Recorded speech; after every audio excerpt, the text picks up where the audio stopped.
fellow will never accept them. On the contrary, he will make several excuses to defend his stand and refute relevant arguments. In short, when one is not prepared to realize that he has done anything wrong, how will he be ready to repent? If the details of the painful consequences of love for the world and the spiritual and physical illnesses resulting from his love for the world are described before him, he will never believe all that. When he does not realize that he is ill, how will he get ready to remove love for the world from his heart and to gain a healthy soul? Heedlessness of admonition and hatred for remembrance of Allah are the signs of the world lovers. Contrary to it, the signs of those who love the hereafter are that they hate to remember the material world and its passions. Their heart gets peace in the remembrance of Allah and the hereafter, as mentioned in the Holy Quran. Now surely by Allah's remembrance are the hearts set at rest. 249. It is regarding this topic that the Infallible says in Dua Abu Hamza Thumali, O Master, my soul found life by your remembrance, and my private talk with you resulted in the flight of my fear and in cooling of heat. It is said that once a tannery worker who had become accustomed to the foul smell of leather was once passing through a perfume market. The fragrance, which he had never smelt, made him faint. People were trying to bring him back to consciousness by spraying rose water on his face, but his condition worsened. Then one of his companions, aware of the situation, asked the gathering to leave him alone.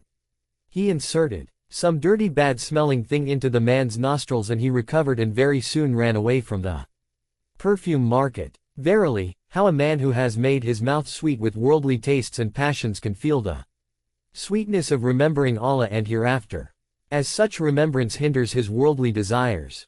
Bitterly he runs away from it. This makes us understand the wisdom hidden behind the worldly failures of a believer and his sufferings, so that one may taste the bitterness of the world and obtain the sweetness of remembering Allah and hereafter. Its example is like that of a mother who applies something bitter to her breast in order to make her baby gives up suckling and to make it turn towards solid food. Ponder over the Holy Quran. In order to make man realize the unreliability and perishability of this world, the Holy Quran has given many examples for guidance, so that those who have faith and trust in this divine book and its followers may protect themselves from the destructive love of the world. Therefore it is the duty of every Muslim to think deeply over such verses and to recite them repeatedly. Thus he can obtain the aim of losing interest in the world and attraction for the hereafter. For example, see how nicely the Almighty Allah has explained the unreliability of the world in Surah Hadid. Know that this world's life is only sport and play and gaiety and boasting among yourselves, and a vying in the multiplication of wealth and children, like the rain, whose causing the vegetation to grow, pleases the husbandman, then it withers away so that you will see it become yellow, then it becomes dried up and broken down, and in the hereafter is a severe chastisement and also forgiveness from Allah and His pleasure, and this world's life is naught but means of deception. 250. This holy verse explains the world-loving people's life. It can be said that mankind is divided into two groups ever since its creation. The first group, which is major, more in number, is that of the worldly people who do not believe in any life except this apparent worldly life. Therefore their only endeavor is that they should not miss the worldly delights and tastes. Another group is small in number. It is of the people of the hereafter. This group believes that worldly life is but a means of ensuring another permanent life after death. Their life is based on thought and reason, not a passionate and devilish one. Their aim is to know their Lord Creator, to have faith in Him and to do deeds, which can prove useful in the hereafter. In view of this aim, each and every one of their movements, acts or deeds is for earning the pleasure of Allah. As we have said earlier, when a man does anything merely to please Allah, though that deed ends, its result, which is based on divine light, is retained in his self and he gets its benefits throughout his life. Thus it can be seen that the life of the men of hereafter is not an aimless play. But since the people of this world never care for Allah and the hereafter, they do not do any such thing, which has everlasting effects. Consequently all their deeds prove fruitless and hollow. The truth is that their entire lifespan from birth to death remains limited to only these 5 things. 1. Law of play, 2. Law of vain pastimes, 3. Beautification, 4. Ego, and 5. Abundance of wealth and children. Each one of them is explained below in brief. 1. Law of play. Every act of man, which is not based on good intention and therefore, which does not give good results, will be called lob, play. For example, the gathering of children at a place, they are running or making toys of sand, which is a mere pastime. It gives no fruit. Therefore those youths and old people who do not have any divine aim in their deeds and mostly whose deeds are subservient to their desires, are just like children because the connection or relation of all their efforts and endeavors are only with imaginary and superstitious things, be they about wealth-seeking or status-seeking. They want everything for their own self-interest. In short, spending the entire life in play and show and to enter the hereafter empty-handed is called lob. The only difference between such men and children is that the play of children is for a short time, whereas that of the old world seekers is for a long period. Just as the arrival of night stops the play of children, the arrival of death ends the play lob of the world lovers. 2. Law of vain pastimes. Every engagement, which prevents anyone from a more serious activity, is called lob. It is like a child who stops from going to school because of his engagement in play. According to this logic, all activities of world lovers are lob, because they prevent them from thinking about a more important matter, that is, about the permanent life and abode of the hereafter. The lifespan of every man, even if it extends up to 100 years, is after all to end and his happiness will be finished. Hence all who engage in the activities of this short-living worldly life and become careless about the unending eternal life of the hereafter after death will be called men of law. But the people of hereafter, in whatever work they may be engaged for pleasing God and in obedience to Him, remain always thinking about strengthening their faith. They do good deeds considering them as their capital for the life after death. Only they are wise, and only they would attain salvation. 3. Beautification. Whatever a man does to beautify his body, dress, house, furniture and other materials and to make them attractive for others is called beautification. For example, women, who concealing their apparent defects, are trying to please men, but who forget that, in fact, their said effort is a drawback which points out towards some of their illness, want or agedness, the biggest being the death of which they show their fear. If one thinks over the affairs of the worldly people, it will be understood that their life is made up of only a superfluous covering. They make their houses strong just to hide their nature of falling down. They adorn and beautify body, dress, house and housing materials, and they imitate every modern fashion so that they may make themselves look like civilized, cultured, honest and needless of everything. In order to make a show of their riches, they make every effort to increase their wealth. They make a show of their knowledge and intelligence for hiding their unawareness of the truth about the hereafter. They sing songs of their honesty and welfare activities just to conceal from others their dishonesty and selfishness. They are not tired of repeating the name of God with their tongue so that making a show of their religiosity they may conceal their worldly love and passion worship. In short, the darker their inside is, the more they make a show of their outward brightness. But the affairs of the people of hereafter are totally different. They beautify their internal self through total obedience to all His commands and adorn their faith with the graceful jewel of humanity. They also pay attention to their outward beauty, but only to the extent it does not come into conflict with humanity, piety and righteousness, and only up to the limit fixed by Sharia. For example, a woman who makes herself attractive for her husband, or a man who looks into a mirror just to ensure that there is nothing in his appearance or dress that can make people abhor him, or one who wants to keep his dress always clean and who intends to express God's blessings on him. If he has money, he may spend it in constructing his house and also in such other works which are permitted by Islam. In short, wise people beautify themselves and their possessions in obedience of God, not for self-showing, for self-glorification. Those who are not aware of the truth become proud of their worldly wealth, power, fame, race and lineage, and then show arrogance to others, so much so, that the white-skinned shows his pride to the black-skinned. In short, today's man shows his superiority over others on the basis of imaginary and elusive things. Be he a head of a state or a common man, by becoming an egotist, he forgets the truth about his existence and so also his everlasting spiritual life. He does not try to extend the progress of his spiritual path towards perfection, the path that does not end at death. The truth is that had such people not forgotten their death and had they remembered that they have to become dust after entering their graves, they would have been ashamed of their egotism and false pride. But since the knowledgeable people are aware of the truth about their worldly life and regard their entire material life as illusory, they consider false pride a foolish thing, which is contrary to wisdom and intelligence. These are the people who, apart from faith and righteousness, which is the barometer of their graceful humanity, consider all people equal. They are of firm opinion that nobody has a right to show pride on the basis of his short-living worldly possessions and elusive things, because, according to Quran, surely the most honorable of you with Allah is the one among you most careful of his duty. 251. 5. Abundance of wealth and children. Those who keep the view of existence limited only to this worldly life and have no faith in the words of the prophets about the hereafter have, in fact, forgotten the very aim of life. Day in and day out, they keep struggling only for increasing their wealth and property. This way of working of theirs is in truth contrary to human intelligence and wisdom, because man needs wealth only for meeting the needs of his worldly life, which is of course temporary. For example, he needs a house for living. He requires clothes to protect himself from cold and heat and to protect his honor. He needs food to maintain the strength of his body.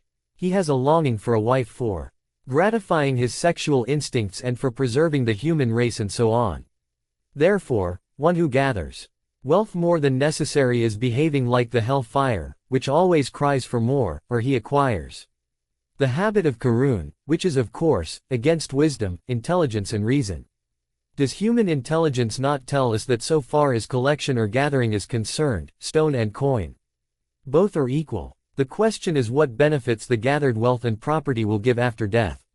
It cannot be denied that wise, intelligent and reasonable people do not keep trying only for wealth and property, nor do they push it away when available. But, in truth, they endeavor to earn money only to meet the necessities of their lives, and they use it for beautifying their hereafter. They do not love wealth for its own sake. They acquire it only in the way and manner permitted by Allah, and also spend it only in the manner ordered by Him. In this way, they aim for both their world and the hereafter. In contrast to this, the group of the world lovers is greedy of their worldly wealth. Their effort is to acquire money by any means, even if the rights of the poor and the weak are trampled. As they have no faith in the hereafter, they also do not spend it in the path of Allah. In short, it can be said that the sign of world lovers is greed and miserliness, whereas the sign of the hereafter lovers is contentment and generosity. Do not pass on cursorily, but ponder. After reading what has been mentioned in this holy verse about the 5 specialties of the worldly life, do not pass on cursorily but think deeply about it. The first word of the verse 252 is know. That is, know that the worldly life is only like this. Hence it is the responsibility of those who believe in the Holy Quran to ponder over these words, to analyze them, to be acquainted with it and to get rid of the illness of world love. It is also essential to ponder over other similar verses and apply them to our lives. Briefly speaking, in these verses, worldly life is compared to a fertile agricultural land in which seeds are sown and raining clouds have turned it into a flowering field, which gives coolness to the eyes.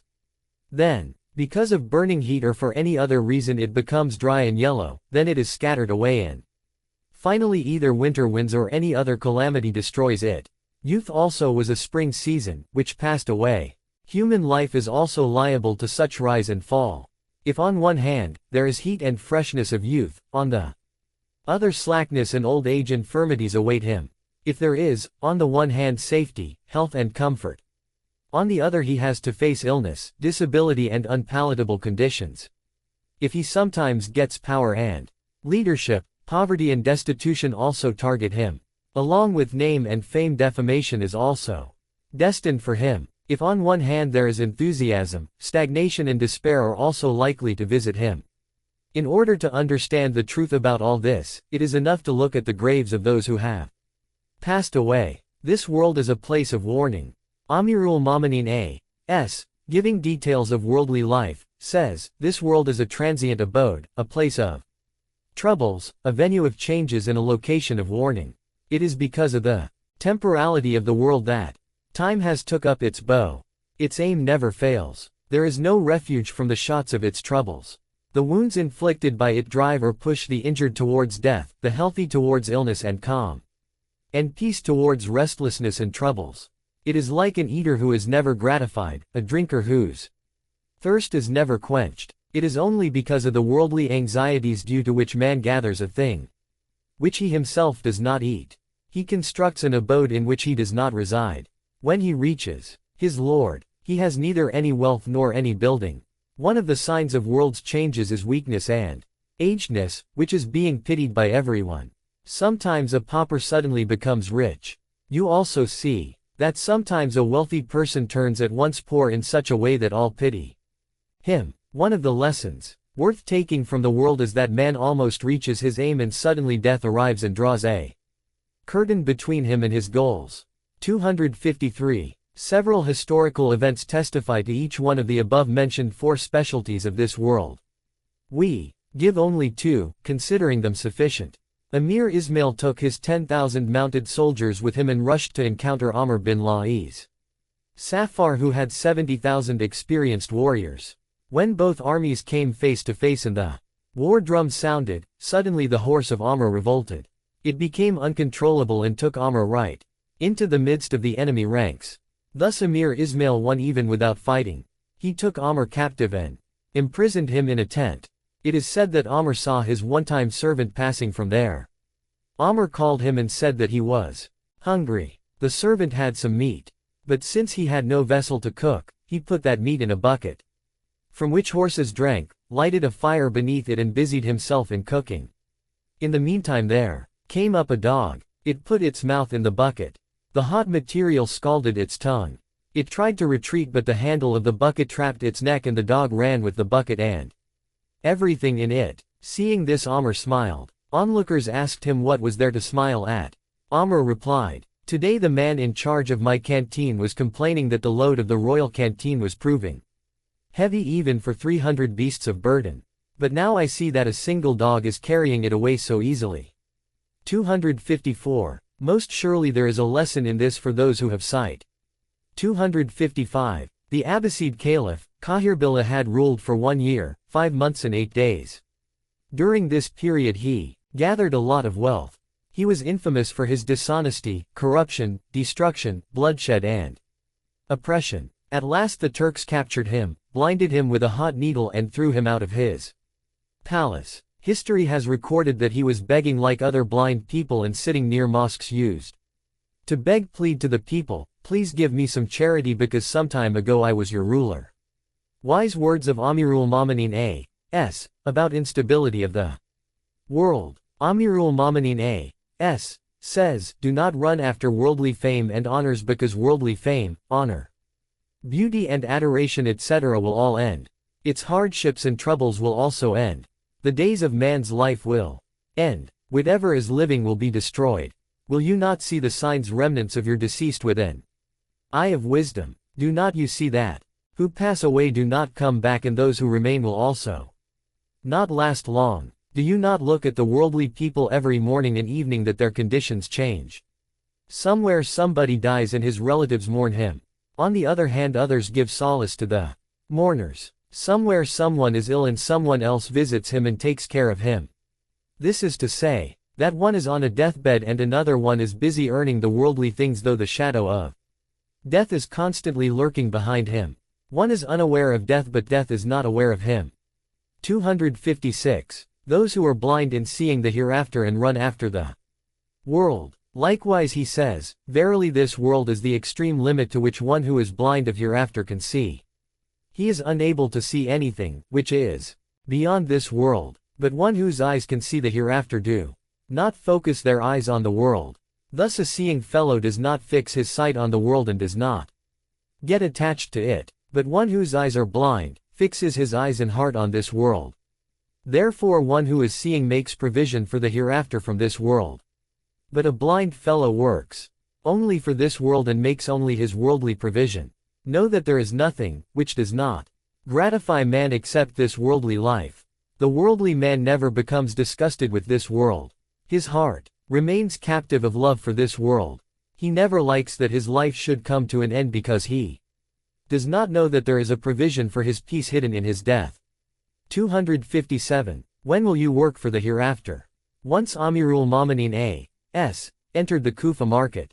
Looking around he found that everyone was busy in buying and selling. He wept profusely and said, O slaves of the world! O those who work only for it! You spend your day in trade and business and your night in sleep. You neglect the hereafter due to your business and sleep. When will you get time to gather provisions for the hereafter? When will you think over your hereafter? A man said, O Amirul Mominin A.S. We are obliged to earn money for our living.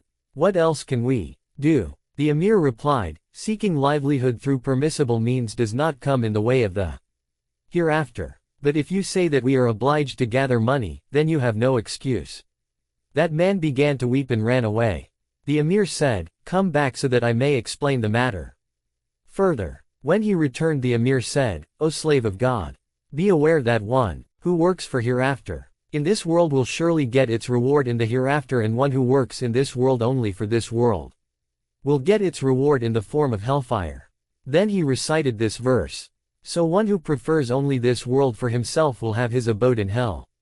258. Amirul Mominin A.S. forbids excess. Allah bin Ziyad Harithi was one of the companions of Amirul Mominin A.S.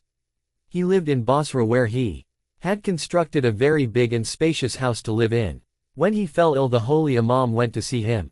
Seeing his house, the Imam said, O Allah! What will you do with such a big house in this world when you need it in the hereafter? Yes, if you want such a grand house in the hereafter, host guests in this house.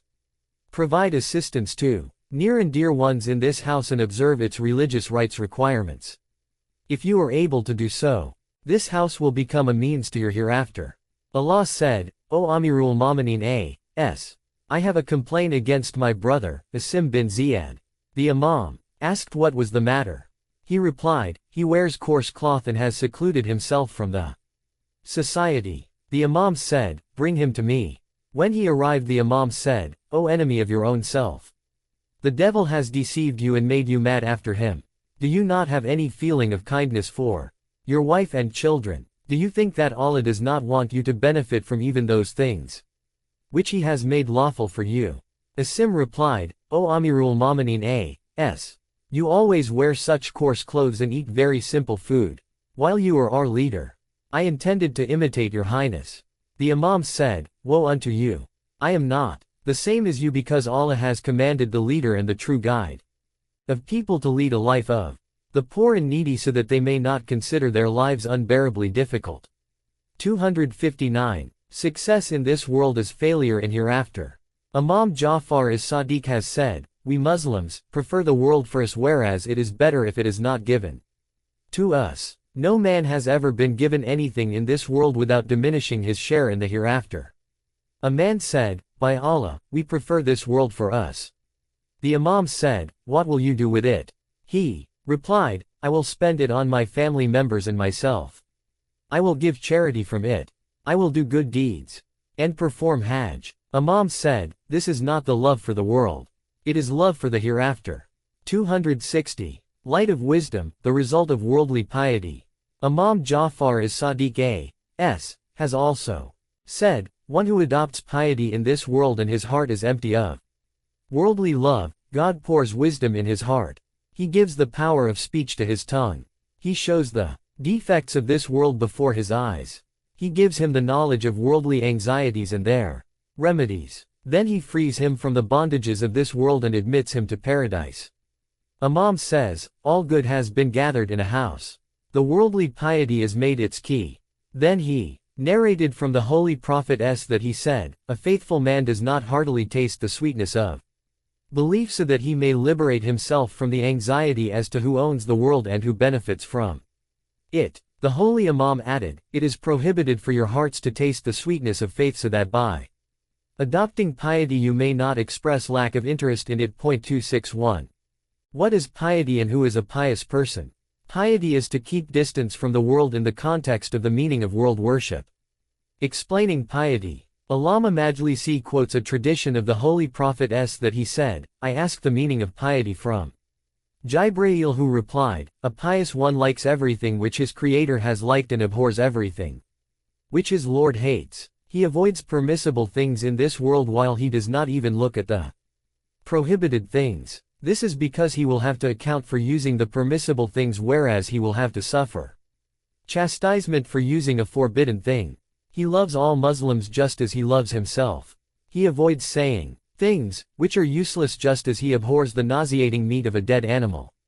Similarly, he avoids overeating. He does not like worldly means and ornaments because they will turn into burning embers in the hereafter. His ambitions are short because death is always before his eyes. 262. Examples of worldly life. Imam Ja'far as-Sadiq A.S. said, the example of the world is like the salty water of the sea. The more a thirsty man drinks, the more his thirst increases until death takes him. 263,470. It is true that the more a man's greed for this world is, the more his thirst increases. As he begins to attain his aims, his lust multiplies. Imam Muhammad Baqir A.S. said, a greedy man of this world is like a silkworm entangled in the cobweb manufactured by it. If the heat of the sun does not kill it, it does not die. It gradually pushes itself to cut the threads. Sometimes it also so happens that he frees itself from the threads like a bird. But a man who has greed for this world never tries to free himself from that web until death overtakes him and hellfire burns him. 264. A beautiful but dreadful snake. Imam Sadiq A.S. says, Imam Ali A.S. has written in his book, doubtlessly the example of the world is like a snake, which is very smooth if touched, though it contains deadly poison. A wise man refrains from both, whereas a senseless child rushes towards it. 265. In fact, external brightness and beauty deceives those who are short of sight. But wise and intelligent people know very well that the love for this world is like a deadly poison, which drags down a man from the state of humanity. It makes life extremely difficult for him. The more he runs after it and the more he loves it, the more his problems and anxieties multiply. That is why it is said that the world is worse than a snake, because though there is a deadly poison in it, it also has an antidote. It is a black object which, if put at the spot of snakebite, sucks up the poison. Secondly, it is commonly seen that the snake does not harm a man who does not harass it. But the world harms more those who are its friends. A strange story about a snake. The author of Anwar-e-Nomaniya writes that once a reliable man told him a snake gave birth to many snakes in its dwelling.